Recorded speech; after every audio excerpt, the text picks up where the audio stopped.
Hey, good Wednesday, everybody. Today you guys are going to work on graphing secant and cosecant. But first, let me just make sure that we all understand. You guys have homework due today by midnight. Worksheet 5, 6, and 7, there are 34 graphs, all of which need to be on graph paper. So please make sure that you abide by that. So let's take a look at what we've been working on and some things that might help you graph your cosecant and secant curves. There is already a typo. I see this is supposed to be secant right here. Secant. All right. So what you're going to notice, you're going to see a lot of similarities to what we've been doing over the past couple of days. So here you have the two parent functions from sine and cosine that you see from last Monday when we did the parent functions. You'll see here are the zeros, ones, and negative ones that we've been working with for sine. And here are the ones and zeros and negative ones from cosine. So that's the stuff that we did on Monday of this week. And so if you'll remember that to get cosecant, it is the reciprocal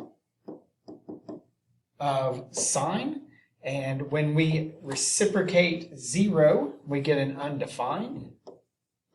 When we reciprocate 1, we get a 1, get another undefined, get -1, and 0 is another undefined. So just a reminder, you should know this from Monday and Tuesday. What we have here is an asymptote. Oops, there we go. An asymptote. Number 1, when you have a 1, you have a ceiling point. For the undefined, you have another asymptote. For the -1, you have a floor point. And for the undefined, we'll finish this up with an asymptote. Okay? So that's the pattern for the cosecant. Very similar to that. To get the secant, we're going to reciprocate the cosine, and when you reciprocate 1, you get a 1. Reciprocate 0, undefined, -1, undefined, and 1 to finish that up with. And so very much like the cosecant, we have a ceiling, we have an asymptote, floor, asymptote, and a ceiling point. All right, so that should be very familiar with based on the things that we've been doing on Monday, Tuesday of graphing sine, cosine, tangent, and cotangent. So let's look at the first example. We're going to graph a cosecant. So over here, I've got some steps for you to follow. You can pause the video at any point. I'm going to continue on. First thing we're going to do is we're going to sketch sine, since that is the reciprocal of cosecant. So we're going to have to create an axis system. So we'll come 3 units over from the edge. We'll take the -1 and add it to 2, and that tells us that we're going to go 3 high. So we'll start making our axis. So that's 3. Let's make that a little bit bigger. 3, 2, 1, x-axis. And then -1, -2. I might have to go down a little bit further. -3. All right, we're going to sketch the sine. So we're going to start off with the midline, -1. We have an amplitude of 2. Now we get to calculate the start and stop points, theta plus half pi equals 0 is going to tell me that it starts at negative half pi. So we're going to have negative half pi is going to be 3 units back this way. So that's where the box for this sign is going to begin. We're going to do 0, come on, 0, I'm sorry, it's theta, plus half pi equals 2 pi. And so this one, and I'm going to have to erase this, this one, theta equals 3 pi over 2. I'm going to have to erase that because I'm going to need that space here a little bit.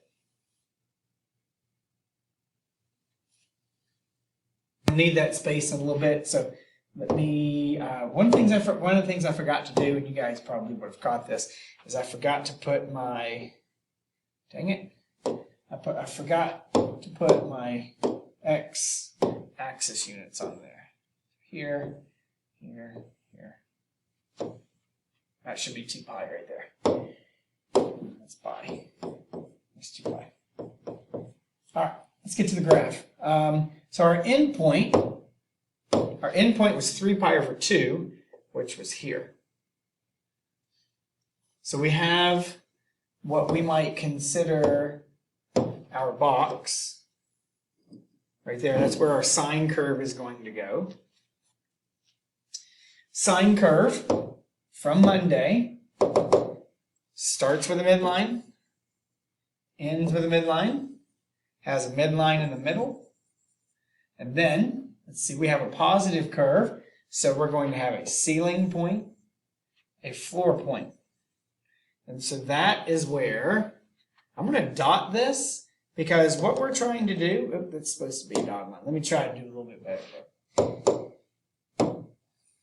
We're going to dash this because we're not trying to graph a sine for our answer. We're actually trying to graph cosecant.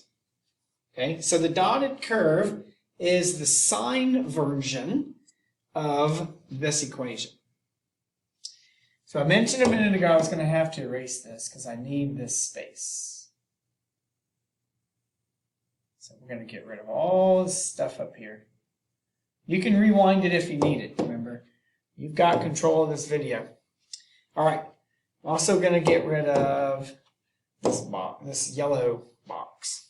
All right, so what we did is we just finished sketching the sine curve. And now we're going to sketch the asymptotes through the midline points because when we, let's get a line, when we reciprocate a 0, let me go back here. When you reciprocate a 0, a midline point, when you reciprocate it, you get an undefined. So each one of these midline points from the sine curve to the cosecant is going to become an undefined asymptote.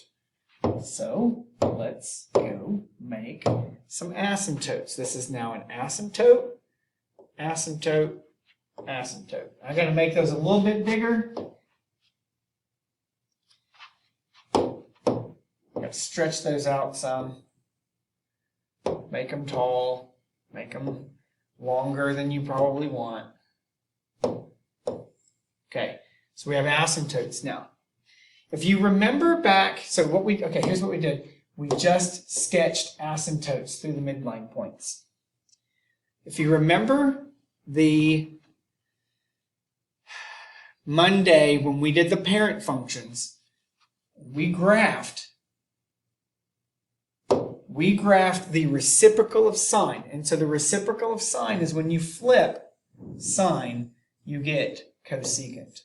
So here is the cosecant curve. These green parts is the flipped curve outside the box to make the cosecant.